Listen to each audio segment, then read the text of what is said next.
ഈ ഒരു കോഫി ചൂടാറ്റി നിന്നത് കാരണം ഞാൻ മൊത്തത്തിൽ ലൈറ്റായി വീട്ടിൽ നിന്ന് ഇറങ്ങാനും സ്കൂളിലെത്താൻ. വീട്ടിൽ നിന്ന് ഇറങ്ങിയപ്പോൾ മുതൽ ഇതാ ഈ ഓട്ടായിരുന്നു കേട്ടോ ഞാൻ ക്ലാസ്സിലെത്തുന്നത് വരെ. പിന്നെ കുറേ പരിപാടികൾ ഇന്നലെ റെഡിയാക്കി വെച്ചതുകൊണ്ട് ജസ്റ്റ് അതൊക്കെ ഒന്ന് ഹാങ് ചെയ്ത് സ്റ്റേജ് ഒന്ന് സെറ്റപ്പ് ആക്കുക എന്നുള്ളതായിരുന്നു മെയിൻ ഉദ്ദേശം. അപ്പോൾ സംഭവം എന്താണെന്ന് മനസ്സിലായില്ലേ, ഇന്നാണ് നമ്മുടെ മാതൃഭാഷാ ദിനം. ഇന്നലെ ആയിരുന്നു, പക്ഷെ എനിക്ക് വീഡിയോ ഇടാൻ പറ്റാത്തതുകൊണ്ട് ഇന്നായി.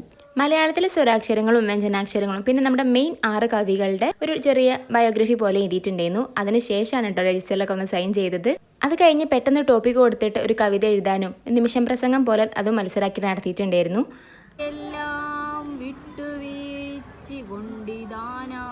കുട്ടികൾ എഴുതിയ കവിത വാല്യൂ ചെയ്യലായിരുന്നു പിന്നത്തെ കോമഡി. അവരുടെ കയ്യെത്ത് മാസികന്റെ പ്രകാശനൊക്കെ കഴിഞ്ഞിട്ട് നമ്മൾ ഇന്ന് ലാസ്റ്റ് ഡേ ആയതുകൊണ്ട് കുറച്ച് ചില സാധനങ്ങളൊക്കെ കഴിച്ചാണ്ട് ബില്ല് കൊടുക്കാൻ നേരത്തെ ഞങ്ങളുടെ എന്തൊക്കെ കഴിച്ചു എന്ന് ചോദിച്ചു. അയച്ച സാധനത്തിന്റെ പേര് ഞങ്ങൾ ശരിക്കും കേൾക്കാത്തതാണോന്ന് അറിയില്ല. ഞങ്ങൾ പറഞ്ഞു തക്കാളിപ്പെട്ടി. ശരിക്കും ആ സാധനത്തിന്റെ പേര് തക്കാരപ്പെട്ടി. എല്ലാവരും കേട്ടു, ആകെ നാറി.